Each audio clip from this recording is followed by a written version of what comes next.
AI의 미래 하면 보통 주가나 새로운 제품 발표 이런 것들을 떠올리시죠.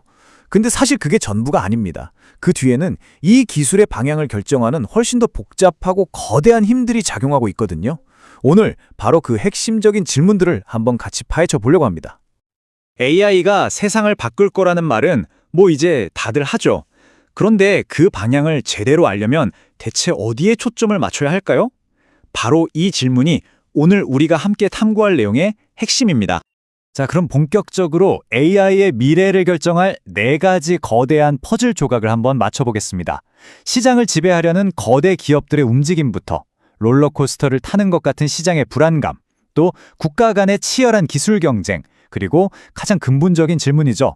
AI는 과연 무엇인가?까지 같이 한번 살펴보시죠. 첫 번째 주제입니다. AI 산업이 정말 폭발적으로 성장하면서 거대 기술 기업들 사이에 이전에는 볼 수 없었던 통합과 전략적인 제휴가 막 일어나고 있어요. 이게 시장에 과연 어떤 의미를 갖는지 한번 들여다보겠습니다. 여기 보이는 이 스타게이트 프로젝트가 지금 AI 산업의 흐름을 딱 보여주는 상징적인 예입니다. 아니, 수십억 달러짜리 거대 기업들이 이렇게 연합을 하면 당연히 반독점 심사를 받아야 하는 거 아닌가요? 그런데 오히려 미국의 기술 패권이라는 이름 아래에서 거의 국가 대표 산수처럼 포장이 되고 있습니다. 혁신을 이끌어야 할 경쟁의 가치가 국가 안보라는 명분 뒤로 슬그머니 밀려나고 있는 거죠. 이것 좀 위험한 신호일 수 있습니다. 이런 거대한 동맹은요, 시장 경쟁에 2가지 심각한 위험을 만듭니다. 첫째는 수평적 위험. 예를 들어 엔비디아가 경쟁사인 인텔에 투자하는 것처럼 원래는 치고받고 싸워야 할 기업들이 서로 손을 잡아버리는 거예요. 그럼 혁신을 위한 경쟁 동력이 약해지겠죠. 둘째는 수직적 위험. 공급망의 핵심을 한 회사가 꽉 장악해버리는 문제가 생깁니다. 이 2가지 위험이 합쳐지면 시장은 점점 더 소수에게 종속될 수밖에 없어요. 그래서 바로 이 투인물 선점이라는 개념이 중요해집니다. 좀 말이 어렵죠? 쉽게 말해볼게요. 엔비디아랑 오픈AI의 파트너십을 한번 생각해보세요.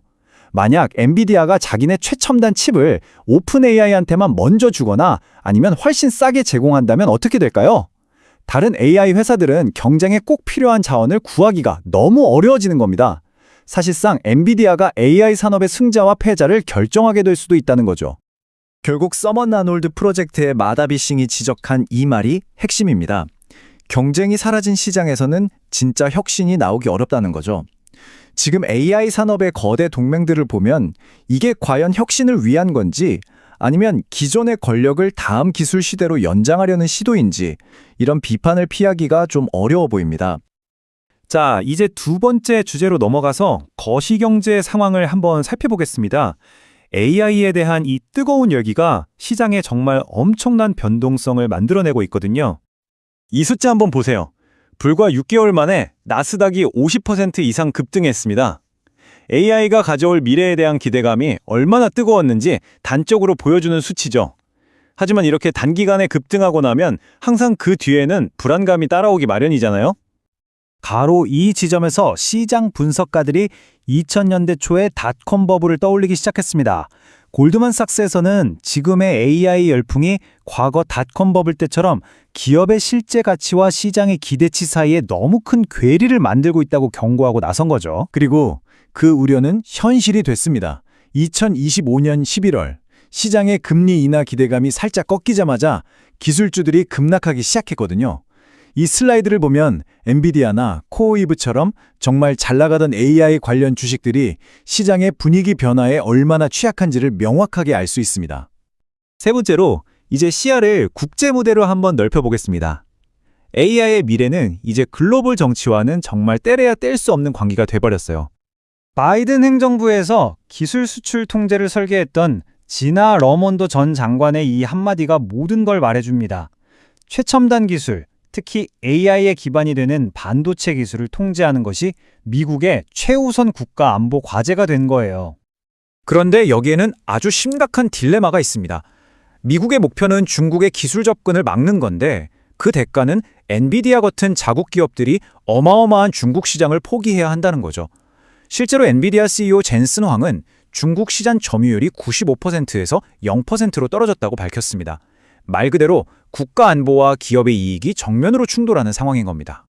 이런 지정학적 긴장 속에서 미국이 내놓은 전략이 바로 칩4입니다.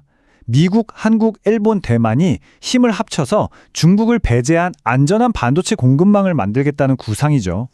이건 기술이 더 이상 자유로운 글로벌 시장이 아니라 지정학적인 동맹을 중심으로 움직이는 시대가 되었다는 걸 보여주는 아주 상징적인 사건입니다. 자, 이제 마지막 네 번째 질문으로 넘어가 보겠습니다. 어쩌면 이게 가장 근본적인 질문일 수도 있어요. AI는 과연 무엇이고 그 장기적인 목적은 대체 뭘까요? 우리는 종종 AI가 인간처럼 글을 쓰고 그림을 그리는 능력에 막 감탄하잖아요. 그런데 이게 AI의 최종 목표일까요? 아니면 이건 그냥 시작에 불과한 걸까요? 이 질문은 AI의 가능성에 대한 우리의 관점을 완전히 바꿔놓을 수도 있습니다. 여기서 SF 작가 켄 리우의 통찰이 정말 빛을 발합니다. 그는 AI의 등장을 카메라의 발명에 비유하거든요.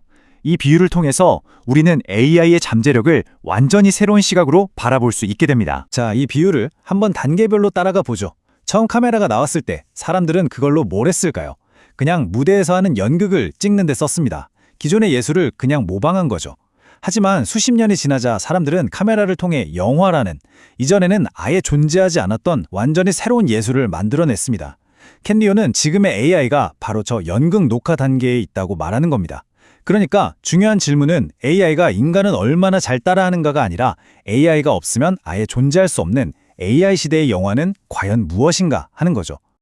켄 리우는 인간의 창의성과 AI의 근본적인 차이를 집단 무의식이라는 개념으로 설명합니다. 인간 예술가들은 언어나 논리를 넘어서서 우리가 다 같이 공유하는 신화, 상징, 이야기에 깊은 바다에서 영감을 길어 올린다는 거예요. 이게 바로 영화와 같은 새로운 예술을 탄생시킨 원동력이죠. 하지만 현재 AI는 데이터 패턴을 분석할 뿐 이 깊은 창의성의 원천에는 닿지 못한다는 겁니다. 지금까지 우리는 시장, 경제, 지정학, 그리고 기술의 본질이라는 네 가지 렌즈를 통해 AI를 살펴봤습니다. 이제 이 모든 것을 종합해서 AI의 미래를 위협하는 핵심적인 도전 과제들을 정리해 보겠습니다. 이 세 가지 위협은 서로 아주 긴밀하게 연결되어 있습니다. 소수 기업으로의 집중은 대담하고 급진적인 실험을 막고요. 시장의 불안정성은 장기적인 투자를 위축시킵니다. 그리고 지정학적 갈등으로 인한 단편화는 전 세계적인 지식 교류를 가로막죠. 이 세 가지 힘이 딱 결합해서 AI의 잠재력이 제대로 꽃피우는 것을 방해하고 있는 겁니다. 따라서 핵심은 이것입니다. AI의 미래는 더 나은 코드를 짜는 것만으로는 해결되지 않아요. 진짜 돌파구는 소수의 기업이나 정부가 아니라 AI를 새로운 매체로 보고 대담하게 실험하려는 창작자, 연구자, 개발자 공동체가 번성할 수 있는 그런 제도적, 정치적 환경을 만드는 데 있습니다. 결국 우리는 이 질문과 마주하게 됩니다. 시장은 소수에게 집중되고 있고 경제는 불안하고 세계는 분열되고 있습니다. 이런 거대한 도전들 속에서 우리는 어떻게 AI라는 기술이 가진 엄청난 가능성을 소수가 아닌 우리 모두를 위해 실현시킬 수 있을까요? 그 답을 찾는 것은 기술자뿐만 아니라 우리 모두의 과제일 겁니다.